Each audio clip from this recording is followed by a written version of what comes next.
I bet, yeah, I bet. But that's the choice. Yeah, that's a pretty good choice in my opinion. I would defend.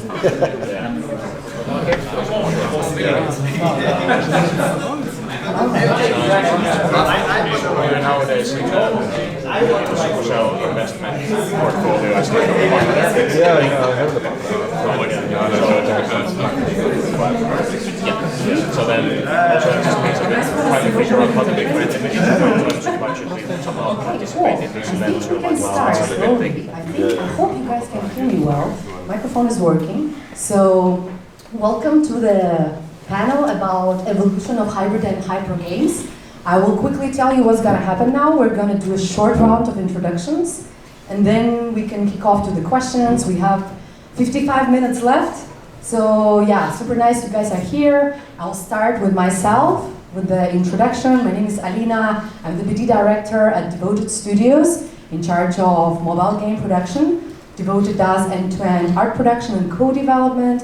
I've been in games for 12 years. I worked also on the publisher side at Boombe, Lion Studios, and IGG. Super happy to have you all here.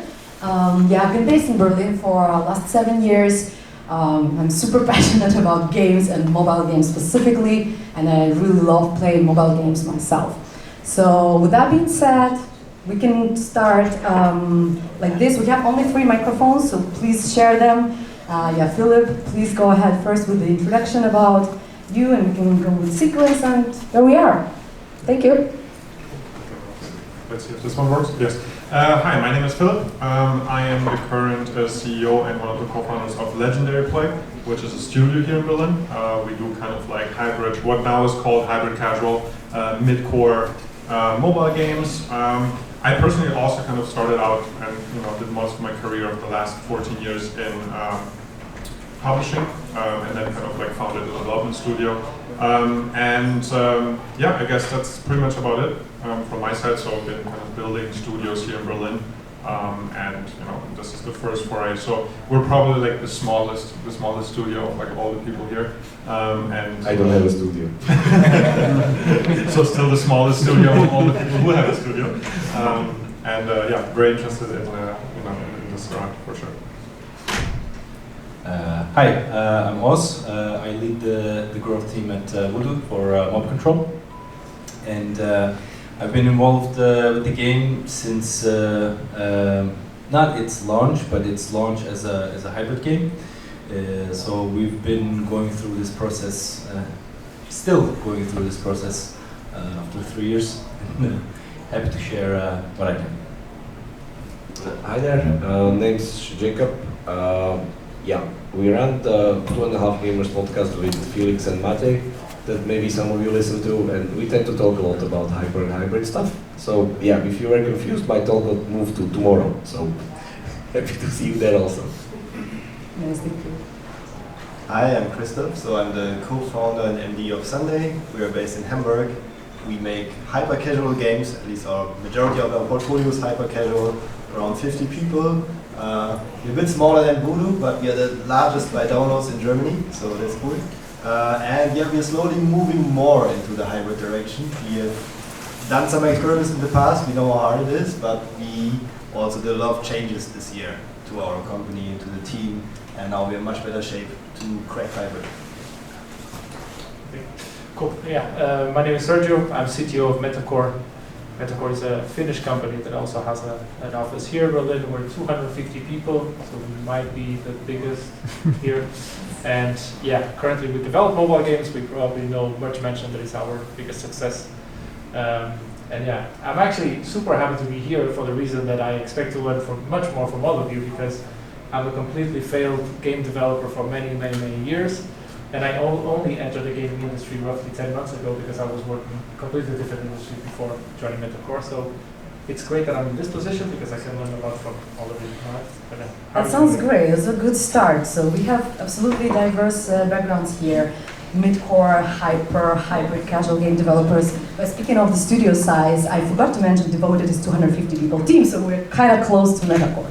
So with that being said, I'm really, I hope you guys enjoy our discussions, since I hope it will be fun, and we won't agree on all the things we will discuss here, and we could learn from each other. So Sergio, fair enough, same, I'm learning from you guys, even though I'm into this space for so long, but I think that's why we're here for. So the first question would be, why do people still develop hyper-casual games?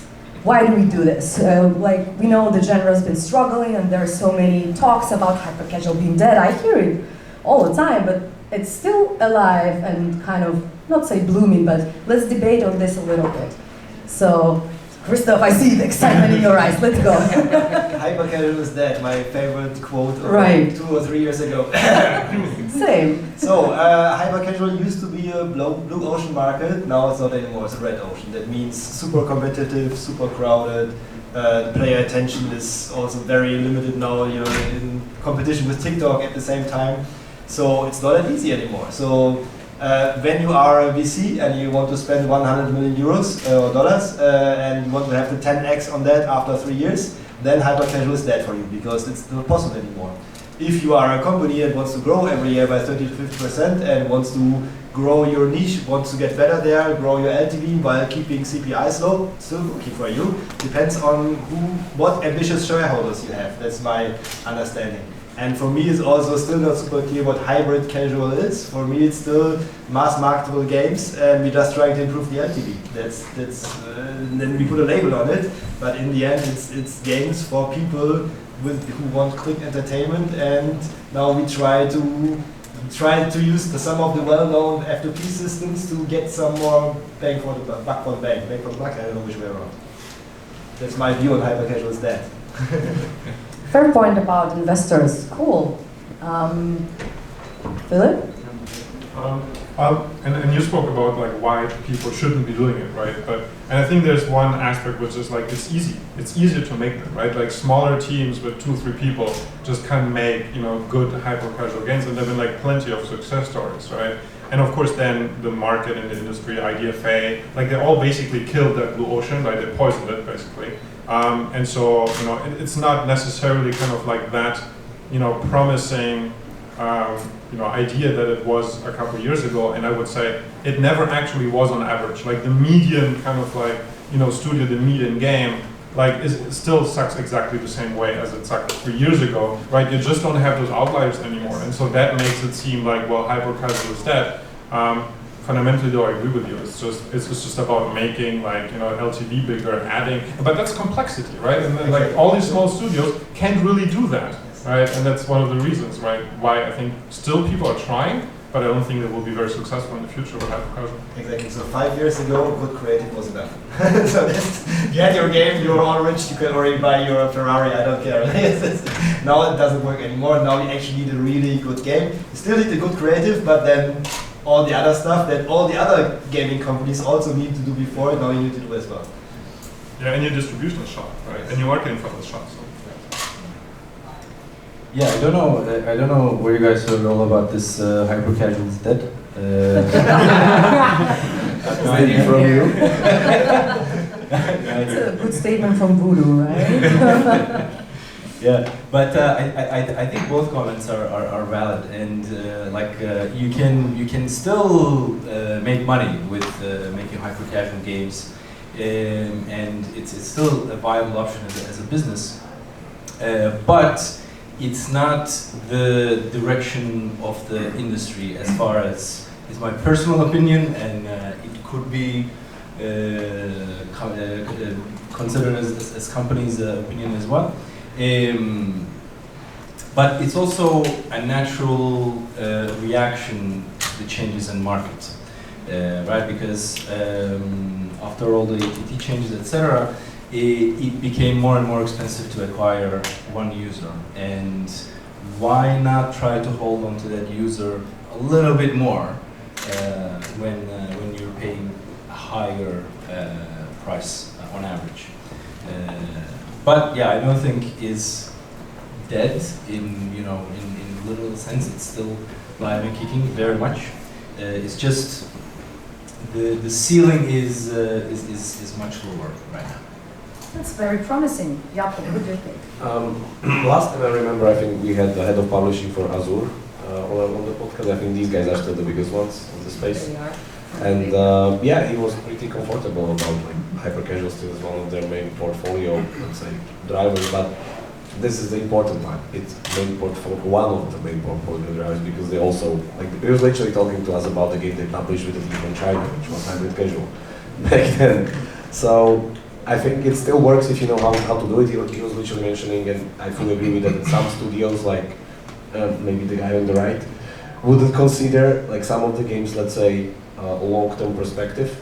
So that's why I think also why Voodoo is switching so heavy to hybrid casual, because it's just like more long-term thinking, long-term perspective, and yeah, maybe what Christoph says, like shareholders and stuff. But for Azure, there seems kind of like literally what they said, that like we're okay with like we will publish games that other people won't publish because it's like part of their portfolio, because their strategy is different, whereas it's everything, pretty much. So I think it's still possible. It's yeah, profitable if you can hit it still. Like it's still hit-driven business. Like don't get me wrong, but yeah, long-term wise, if you should think about your time that you invest into making hyper-casual games rather than hybrid casual games, which in the long run will probably also shift towards casual and mid-core, which you will be having a head start in that expertise rather than going, you know, the other way around in the timeline. Just the math doesn't work long run. Fair enough, sure. Sergio, do you want to add anything on this one? Well, I can, yeah, I think, I mean, I think your opinion is really like, a small team can really develop a game like this really fast, right? And it could be the starting point for you to develop a much better experience, right? It's probably still, I mean, yes, right now the competition is massive, right? I mean, the amount of games that we have in this category is just like so big that it's even confusing for people which game should they even start playing or entertain themselves, right? When you're competing with TikTok, which kicks your ass all the time, right? So, but I think it can still be the starting point. You could still learn a lot from that, right? And I think that it's still, there's still a chance that, I mean, a lot of things we killed in the last 20 years, we also say a lot of things are dead, and a lot of them are still out there, right? But I think it can still be a very good learning platform in the start.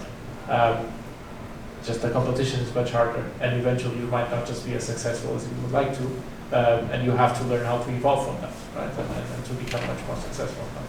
Completely agree. I mean, the statement Christoph started with the red ocean and the blue ocean, I think that's the main point to keep in our heads. So we're moving to the next question, which is, I want to unite it a little bit with the second and the third. So why hyper-casual is so much harder and publishers studios turn to hybrid?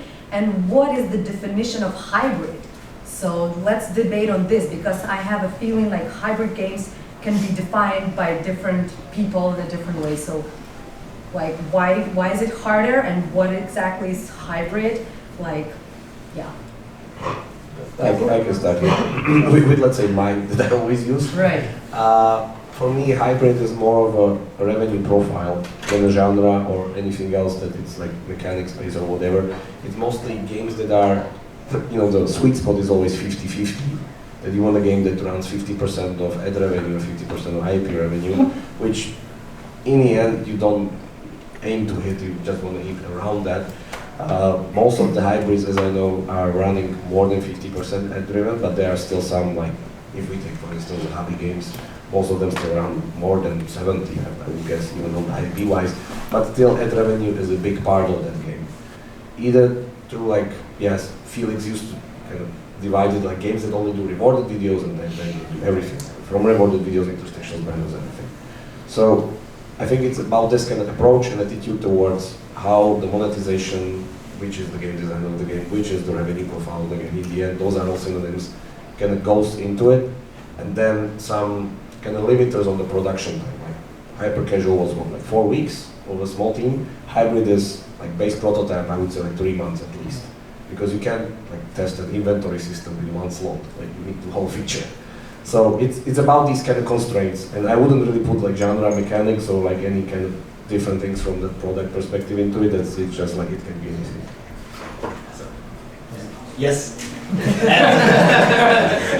And we're always looking at hybrid from hyper to hybrid. But what about from casual to hybrid? Because that also exists, in my opinion. Not even casual. Absolutely. Yes, exactly. So when you look at a lot of 4X ads, even like but hyper casual figured out and was really good at is the creatives. how to hook players, like Marketability. marketability, exactly, mass marketability, mass audience, super appealing creatives, high conversion rates, low. And this stays. Everybody, Exactly. hybrid Now, still uses it. The hyper best of casual, both worlds. exactly, and hyper casual figure it out, and then everybody goes, oh, what are these guys doing? And then using it for all kinds of games. So we see the same movement also From the other side of the down spectrum. from the other Yeah. side. So like I heard from Funcell that we also do hybrid now, right? So that's it's the same way. So this is the good staying part from hyper casual. Yes, a lot of people complained about like that the games I had don't really have depth, they're not so fun over a long time. This is what is changing, but what is staying is what are these super highly converting creatives. But at the same time, now that everybody knows how to do it, it's much harder to stand out, because now when everybody knows the secret sauce, it's not secret anymore. Yeah, I would actually agree on the this being more of a revenue profile than anything else, because and it also connects to more mid-core and casual coming in towards the middle with more ad revenue as well, because if you're either end on the spectrum, either 100% ad revenue or 100% IP revenue, you're leaving some money on the table, because you're not catering to the whole of your audience that would be interested in playing as much as they would be if you had all the mechanics for them to play the game and spend money and generate revenue through ads, etc. And everything else that happens in a hybrid casual game is in pursuit to reach to that goal, meaning I want to maximize the revenue that I can extract from my audience, and everything else is just what you do to get there. My opinion. Fair enough. Philip? Yeah. And I agree with all these points, right? And fundamentally, like the core gameplay of hyper and hybrid is kind of like what determines, that placement in that corner of the continuum. And then, of course, you want to add kind of like LTV, IAPs with these kind of like progression mechanics, right? For me, and it's kind of like a little bit of a different perspective, I look at, whether a game is hybrid casual or not depends who makes it, right? So you have these big Voodoos, you have, Metacore, you have like companies that really like develop like 200 prototypes, right? And like throw them there very quickly. They have like enormous firepower of both the kind of UA side, a lot of experience there, but also like a lot of experience from like mid-core IAPs and these progression mechanics. Because like so that's what I've said before. Like smaller studios do hyper casual because it's easy, right? And because hybrid casual requires a lot of interlocking parts, just from like the kind of structuring them, building them, launching them, growing them. Where it's really just a certain type of company that has the abilities to do the things, right? So if you think about Homa games and Voodoo, like the games they make are hybrid casual because they make them, right? If some other company would make them, we would probably not be as immediately be like, oh yeah, they're hybrid casual, because like on the gameplay perspective, it's so fluid, right? And yeah, it's really a distinction of like, is the progression mechanics done? I mean, like, who doesn't have them, at this point?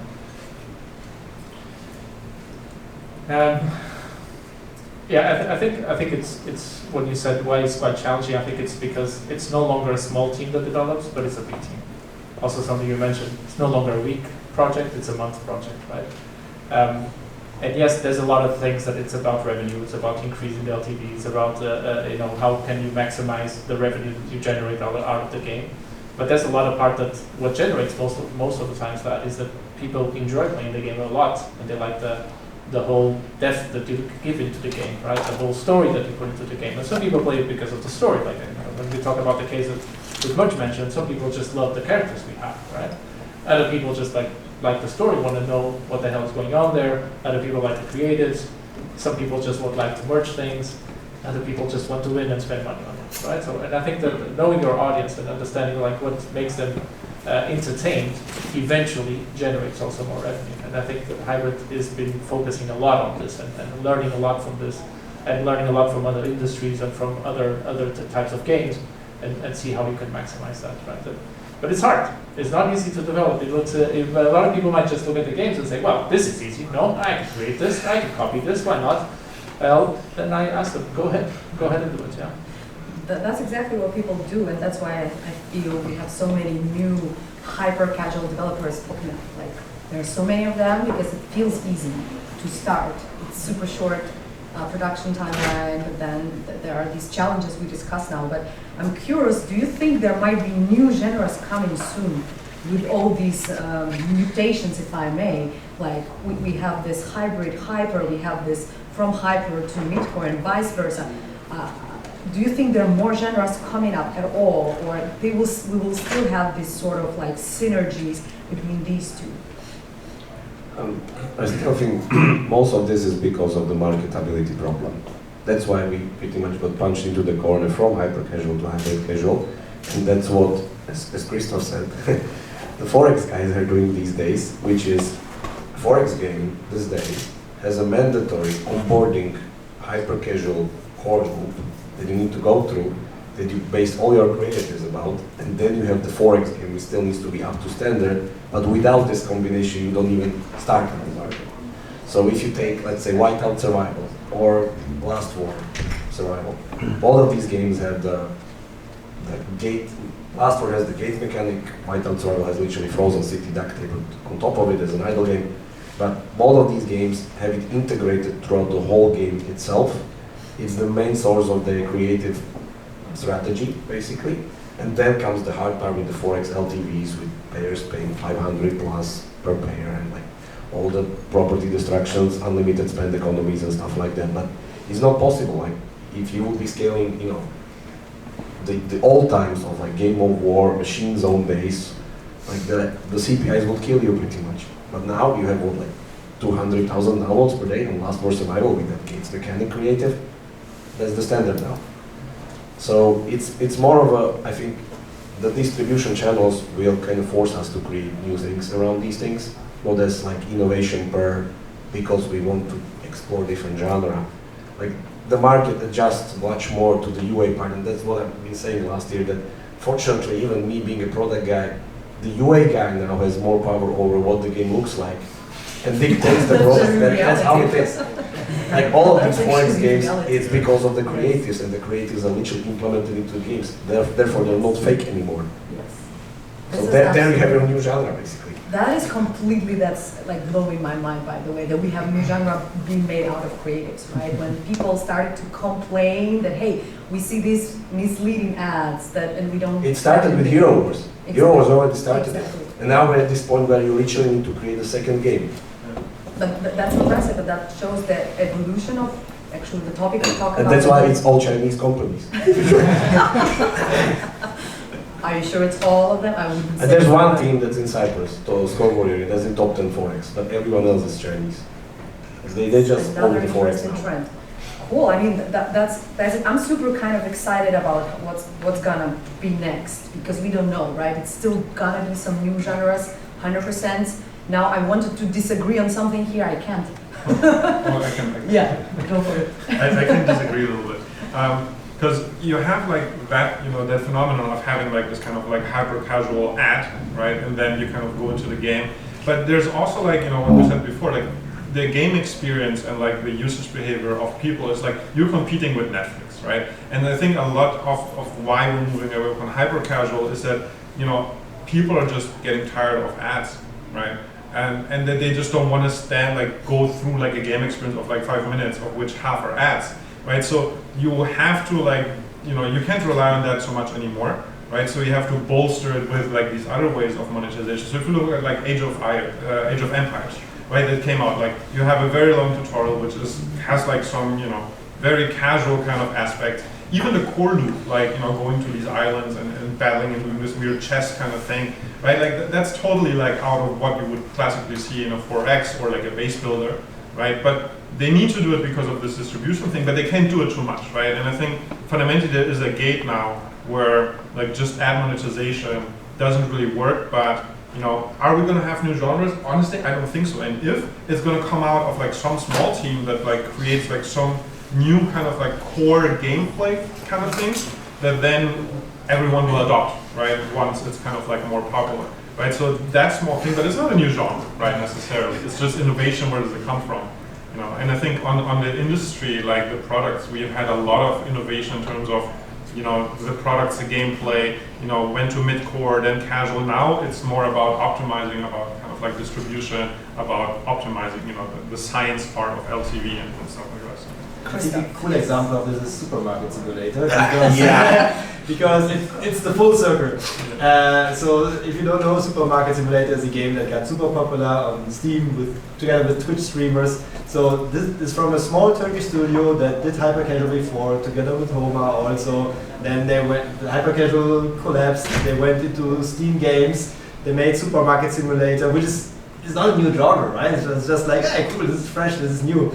Got picked up, and now you see all of those mobile games that are copying Supermarket Simulator on the mobile top charts. It's super funny. So I think this is again like this full circle. One small studio has an idea, it kicks off and has this ripple effect. And I think, but what it boils down, and I really like the Netflix example also, because this is a self-observation, but I think it also holds true for many people. I'm so hesitant in picking new content. Before I go into a new Netflix series, before I download a game, before when I buy something on Steam, like, do I really want to get into this? I download Age of Empires, because Age of Empires as a teenager, I loved it.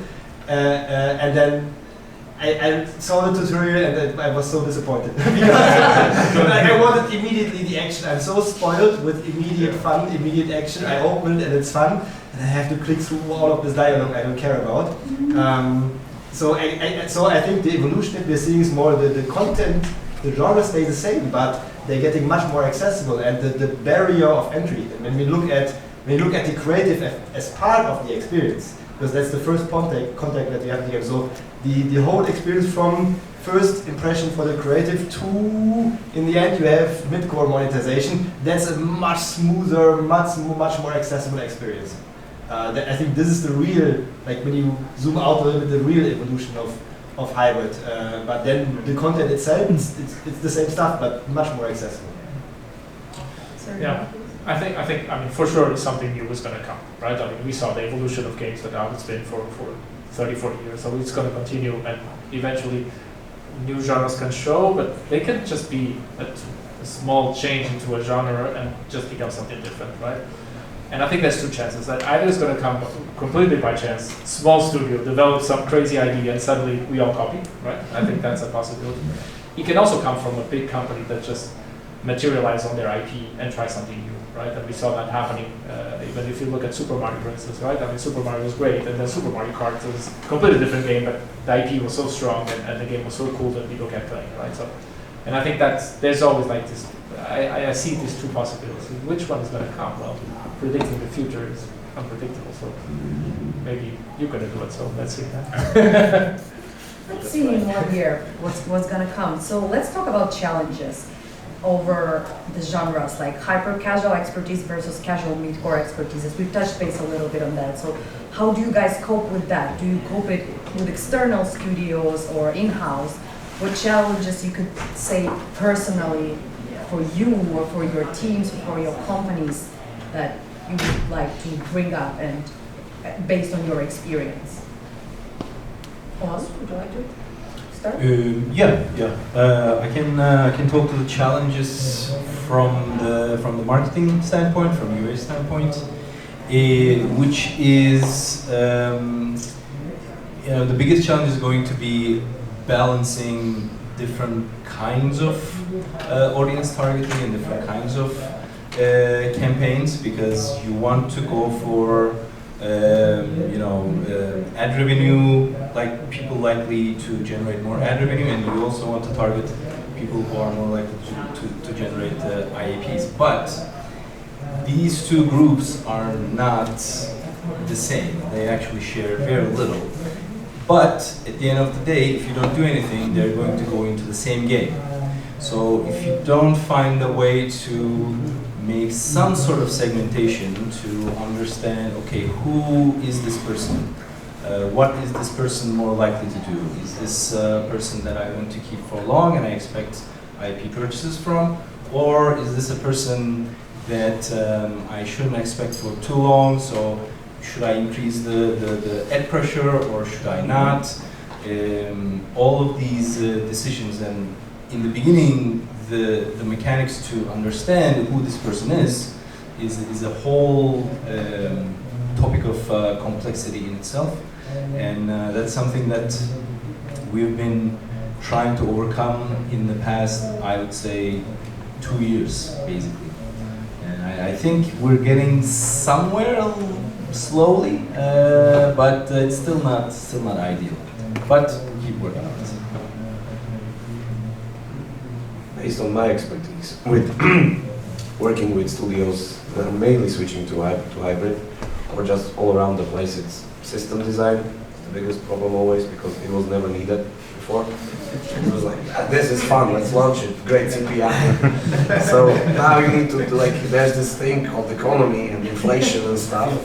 Yeah. So yeah, that's kind of pretty rough for some people, but you can get onto it. Like, it's not that big of a problem. Like, for me, it's always economy is about you building systems and boxes. Numbers is actually the last thing that you build there. It's more important to kind of get the resources and everything kind of run, because if you take the big hybrids there, they have like so many resources now. Like, for instance, Voodoo has the skip in some of the games, the specific resource that you just use to skip rewarded ads. Some people use hard currency directly. Some people say it's better for their game, some people say, again, so you have a lot of kind of resource management in it, you have a lot of system design in it. The biggest problem, I think, for all these studios that are kind of getting into this is content treadmills, because it's completely normal for casual mid-core people, but for these people who are used to, like, from hyper-casual side, just scale it, leave it there for like 5-6 months, and then move to the next one. It's like, no, this takes years. It's like the work starts at global launch, not before. So, because it's not that it's hard, of course, to like global launch a game, but also these ends in the immediate shark fin. It's much more important to scale it after the global launch, and beat your global launch on revenue, and still be able to kind of grow the economy, grow the content, keep up with the never-ending cat and mouse game of payers that eats through all of your content. Like, that's why Candy Crush had like 15,000 levels, because they like give you 40 levels every week or 2 weeks, or I don't know what's their cycle, and payers eat through them immediately, like on the first day of update. So yeah, now we're kind of pretty much casual mid-core wise, but you still have the, as Christoph said, the beauty of marketing of hyper casual. So yeah, I would say system design is the biggest problem that needs to be solved there. That's interesting, Sergio. Yeah, it's I see like this whole part of content creation that is like you have massive teams, and you always, if you talk with anyone in those companies, including ours, we always say, well, we lack people to develop more stuff, right? And I think there's always the technical part where architectures are developed in the beginning, not for the scale that then you get later, right? And then you're always chasing that also a little bit. And then there's also the part, attached to all of this, that is the time to market, right? I mean, you see release cycles being shorter and shorter because people want more and more content, because they eat it really fast, and they want everything like, it's like, if you could do every week, some people would just, have new levels every week, right? And I think that part is quite challenging, because you also don't want just to launch the same old thing all over again, right? Or just add a few more configurations that create new levels, whatever, right? You want it to be unique content. And I think that's the hard part to balance that, right? So, and then you just keep growing teams, and I think that then you have all the management challenge also.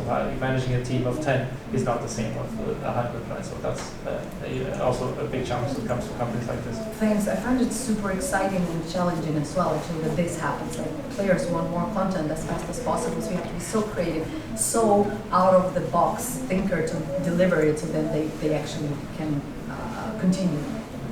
Yeah, I think despite all these marginal product improvements from like hybrid to hybrid, like I agree, like there is a clear shift in mentality to games as a service, right? This is like incredibly hard for teams, and so like in my experience is like two things, and I think that they're very much correlated. The one is, coming from like a publisher area, right, where basically you have like a big BI teams, you have like huge UA teams.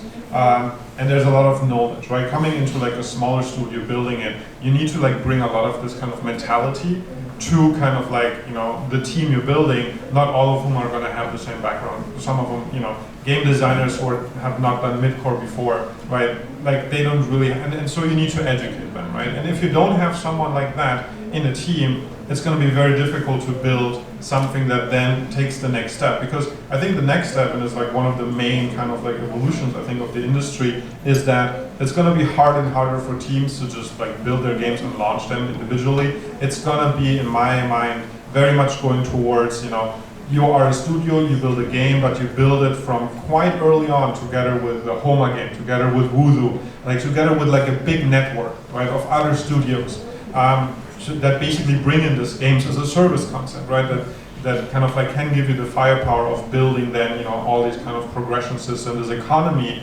that, you know, without which, like, you know, your basically day 3 retention immediately tanks, right, and if your day 3 retention immediately tanks, then you have no business being, and even in hybrid casual. Right? Any more thoughts on this topic? I think one thing that's kind of elephant in the room is the guys from Hobby. That their secret sauce is that they're actually building their progression for like 5 years now, and they use it with their every single game. They're still a publisher. There are some games that are like the Penguin Island experiment or whatever they did there. They're published, but if you look at the progression of Achero, Kinjaran, Snaker, Survivor.io, now the Capybara Go game, it's all the same. And it's all done in the template. The whole market is copying them, but only they have the template. And that's what you see now, that when they actually global launch their game on Tuesday this week. And if you compare it how Survivor.io launched at its launch, which would get like two maximum 2 progression vectors, they immediately had one after launch. Capybara Go has like 10 from the get-go, because it's all from their previous games. It's just, you know, like a Unity template or something. And by testing, they have a giant head start over all these people. So that's, you know, for like how smart these things can be built if they're built in succession, but also it kind of binds them to their template because they can just do roguelike RPGs. All of them games, but roguelike RPGs. And isn't it like similar to like this huge like, you know, reskin thing that we had going on a couple of years ago, right? Where you like this idea was you take like one template that works and just reskin it for different marketing, you know, perspective. It sounds kind of like this, and I haven't really heard that thing like being spoken about so much anymore. The thing is that the core is always different. They always switch to core gameplay. The template behind the progression stays the same. Right. Because that smooth experience that needs to be built, like approachable, hyper-casual-ish, blah, blah, blah, that's the hard part. But the template stays the same. It's there, kind of bread and butter, 6-slot gacha, whatever. I mean, we all know it, right? It's just hard to execute. It's just hard to execute, you know, some of the times, and especially for new studios, like they don't have that luxury experience. Like they don't understand why is it exactly like this, you know. And it's like a big temptation. I know it personally to improve and iterate on things, right? And there's like, if there's one thing that I would tell whatever studio right now is just like really pick like your one thing and let it be your core gameplay, make it great. The rest just copy, really, just copy it, please. Right? Because you don't have time to develop your own. Exactly, and you're gonna fuck it up. Yeah, pretty sure. That was one of our next questions actually, so we kind of smoothly got to this actually templates. So what do you guys think about it? Like what are the challenges about like using these templates? Like what are the key advantages and disadvantages? Yeah. And isn't that something you would want to bring to us? You have templates, man. Of course we do. But from a marketing perspective, I don't think what I can add. That's fair enough, fair point. No, like I think I can answer that for us. But Voodoo has very good strategy with like the progression templates that they use. So if you take stuff, for instance, mob control, when mob control started from like a hyper casual game, it was literally just like 3 upgrade buttons. That's it. But then they added the visual-based kind of unlocking picture progression, which is now used even widely within the industry, not only in Voodoo portfolio. So you can also find it in Warjam, just without the PvP element. You can find it in Hexason, again, because it works and adds a lot of depth for a very kind of cheap price to hybrid casual game. So templates definitely work. It's just the question of how you are able to use them in a way that you're not again lock yourself to one category, because that way that you're kind of stuck. Don't you guys think that templates could be really good for some like big players like Habi or Voodoo, and it's much more challenging for smaller teams to develop such templates? I'm thinking of smaller teams never have this. Exactly. So that's also a good answer like to this kind of like, ideas and topics. Sergio, anything you wanted to add? No, I fully agree with you. I think it's exactly right. I think it's really on the way that you're going to use them, right? And then you can be very successful, or then you can be stuck in a hole but you don't get out, right? So you have to be really smart on this.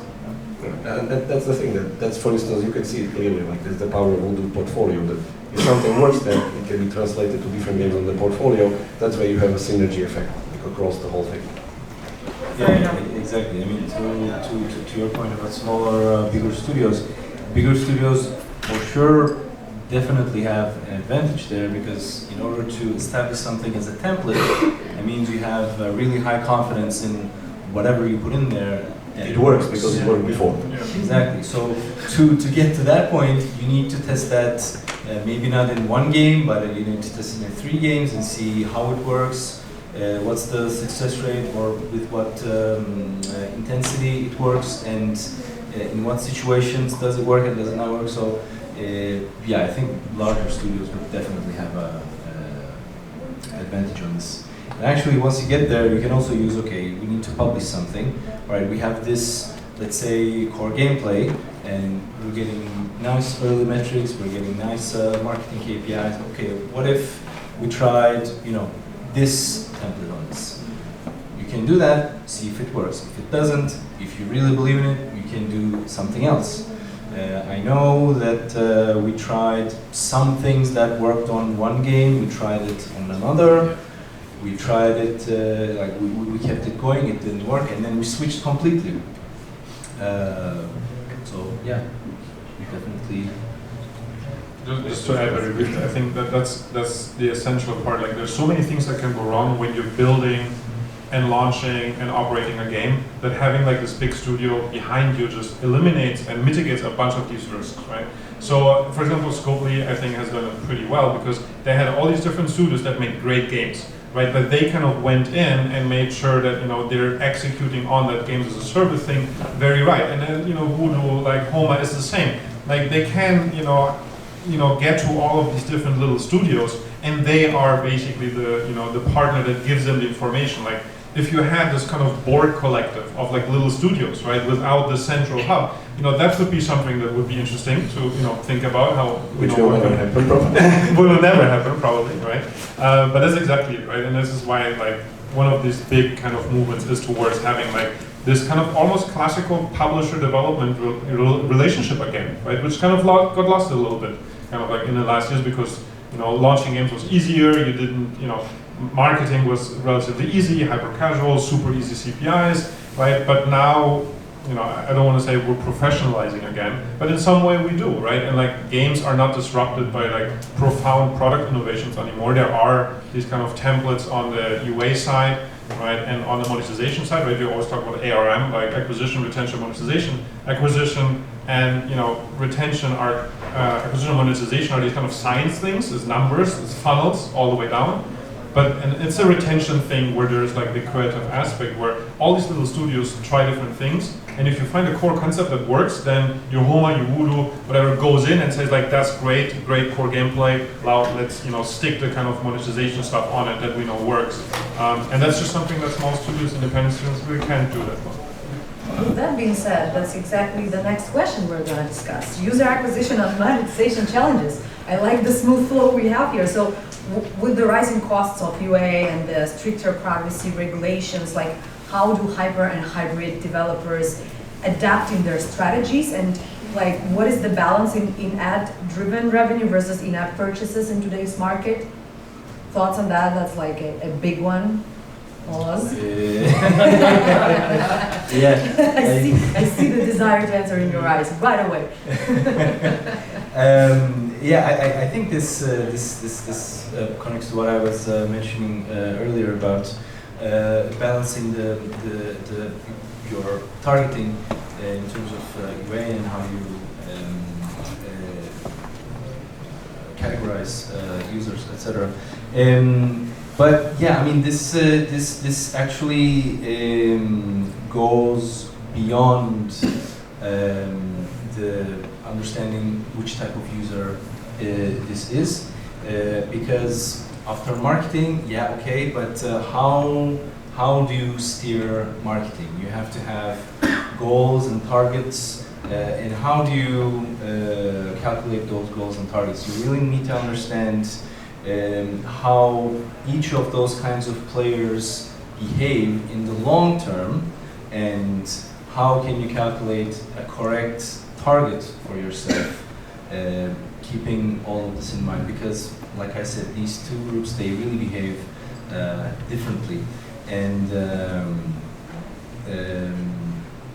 yeah, like even if you wanted to go, even if you had incredible perfect retention, but all you did was ad revenue, what you'll see is over time your revenue is going to go down, because even if you have 100% retention, the CPMs that you can get for those people at that level will always go down. So at some point you have to combine these together, and it becomes a real challenge organization-wide, because then you have to involve BI to solve this prediction issues and calculation of targets, and how do you steer all these campaigns? How much can I spend? Like another topic that we don't really talk all that much is because the turnaround is fairly quick on hyper-casual side, usually you don't have strict weekly, daily, monthly budgets. You go, okay, how much can I spend staying on target? Because you're turning around so quickly. But when you go casual or mid-core, or like when you have larger targets, then you have to think from the finance perspective and see, okay, how does this impact my cash flow? How much can I spend this month, etc., etc. And so it becomes an organizational-wide issue that you need to solve to really maximize everything else. And just thinking about, oh, what campaign should I run is really the least of the problems. Sorry, last time, if I remember, Alvaro said 120 days, 150% ROAS. Yeah, That's the healthy business by Voodoo. yeah, that's correct. Correct. Yeah, I think the balance that you need to create with just when you just depend on ads, it eventually goes down, as you mentioned, right? That is very clear. So you need to have a balance on this, and you need to understand your audience, right? You have people that play for an hour your game. You have people that play 5 minutes. If you do the same experience and you want to capitalize with the same experience, you're most likely going to fail. So I think that is really important to understand. So having all that data, having all that information on your side that you can segment and personalize the experience depending on the type of players that you have, it's going to help you a lot, right? And acquiring new players is very expensive. It's only going to get more expensive. So you have to be very smart on how you use your marketing budget and how you plan these campaigns, on how you use the content that you create in the game to also advertise it. So it needs to be a very smart business and not just throwing money into the problem all the time, because eventually you run out of cash and then it doesn't capitalize more, right? So I think that personalizing the experience plays a really crucial role there, right? That you provide to each person that is playing the game a unique experience. It's going to help you on increasing your LTV for sure. Great, thanks. Christoph, Philip, anything to add? Well, So these guys are having such great points. I always just think like, wow, that's really, really good actually. So no, nothing to add. And I wish we had Voodoo's problems right now, that we need to finance like, oh shit, we're only getting the money back in 120 days. So we're on the way there, but of course these guys have much more real world problems. So I am also holding myself a little bit back here, because I don't have any validated knowledge of this. I observe what everyone is doing, of course, but you guys have much more real-world experience. But what is super true is the much more integrated company functions.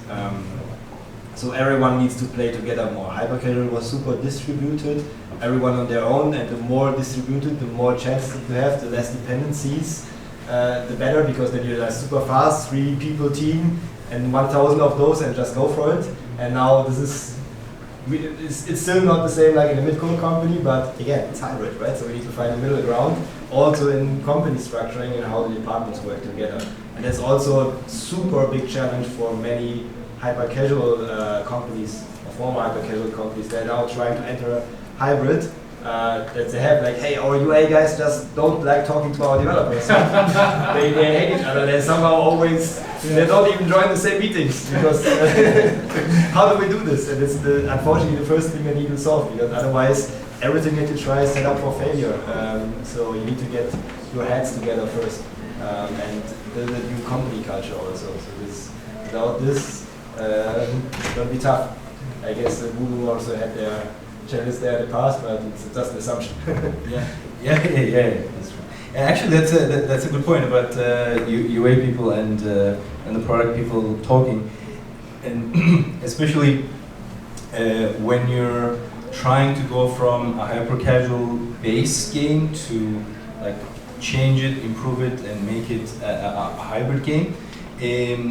The product team, and it's really, really important for these two teams to talk and talk efficiently, because the marketing team keeps trying new things, new creatives, new concepts, new targeting, new whatever, and then the product team is doing the same thing. And at a certain point, you need to understand if there's improvement in your game metrics. Where is it coming from? Is it UA?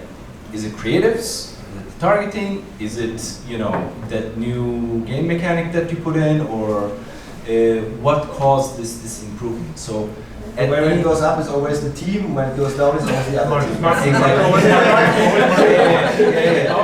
Exactly. Whenever something goes well, bravo, product team. So funny and so sad. Absolutely. Story of my life. Because you always get it, like you're bringing the wrong players. Exactly. So, jokes aside, this is really, really, really important, and it's also a very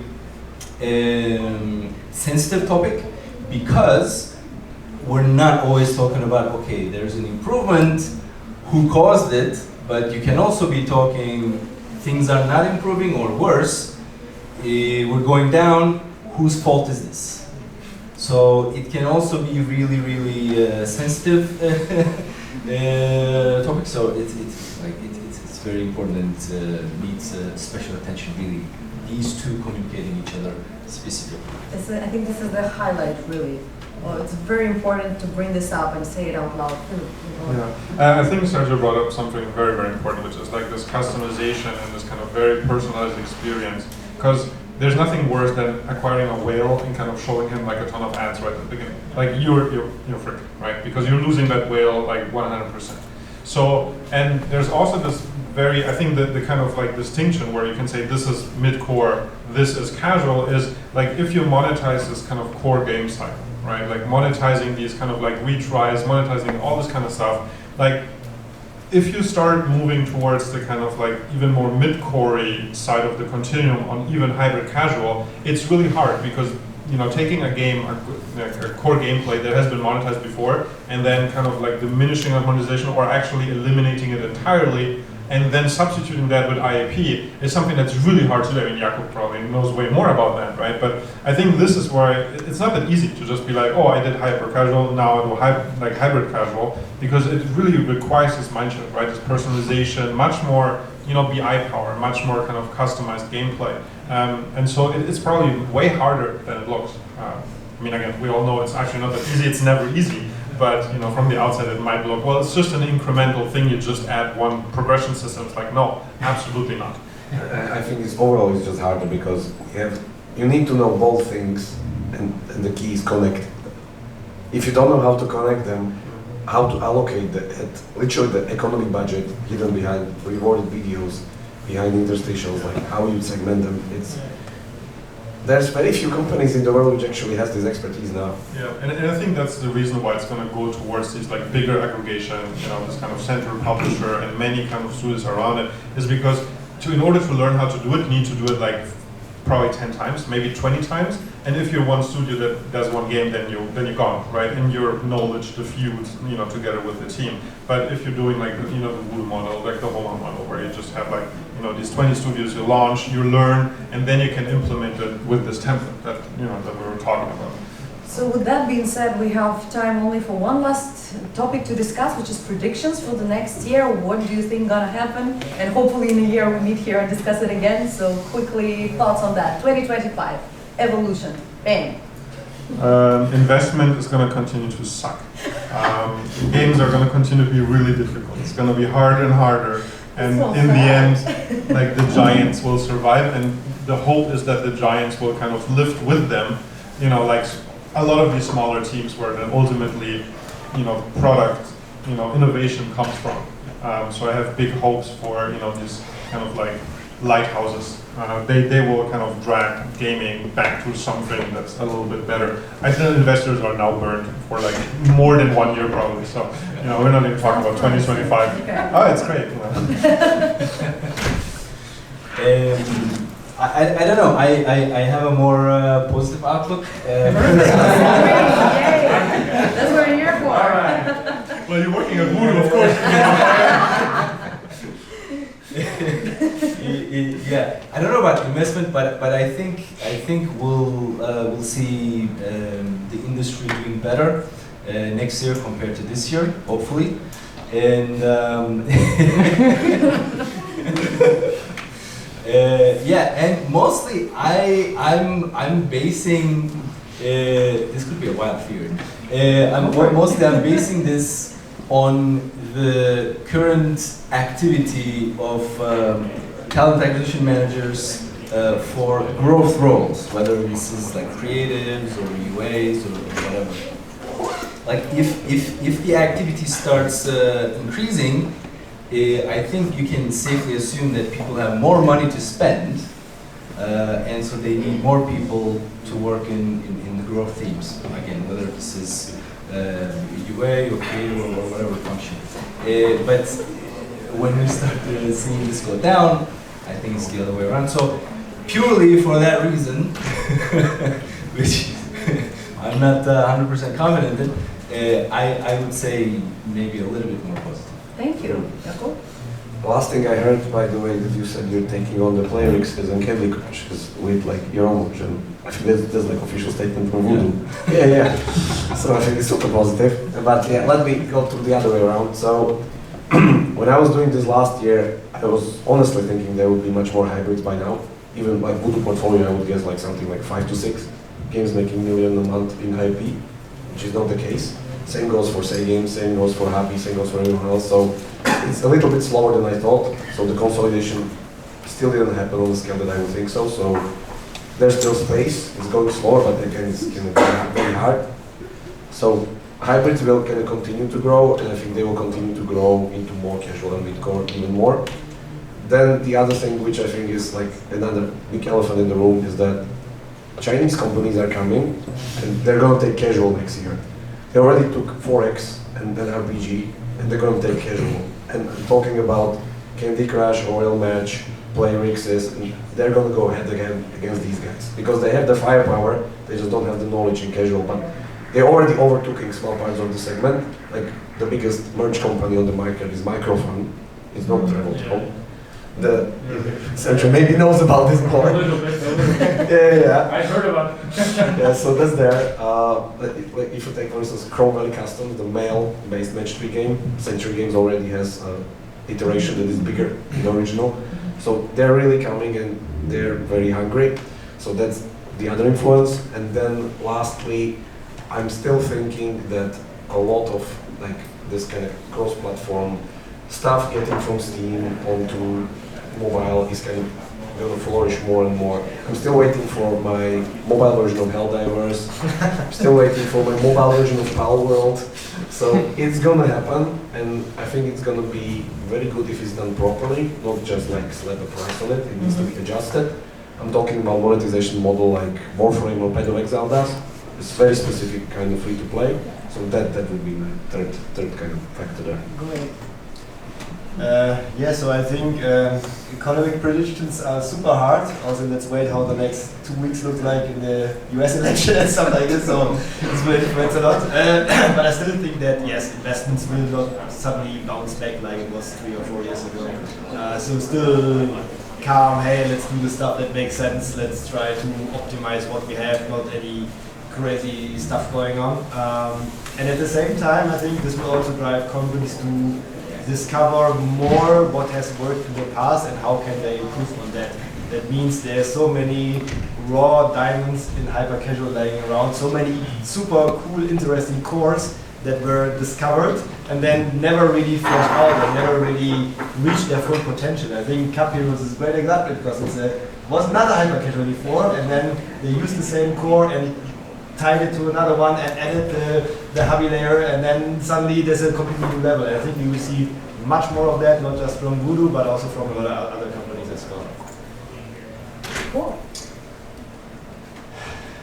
It's harder because now they all said very good things. And now I'm trying to say something different. Yeah, we can I think one thing that I think the business is going to evolve. So I think there's going to be new structures, new ways of managing games, and games as a service is clearly there. Chinese companies actually do it very well, and probably that's something we really need to learn from them on that perspective.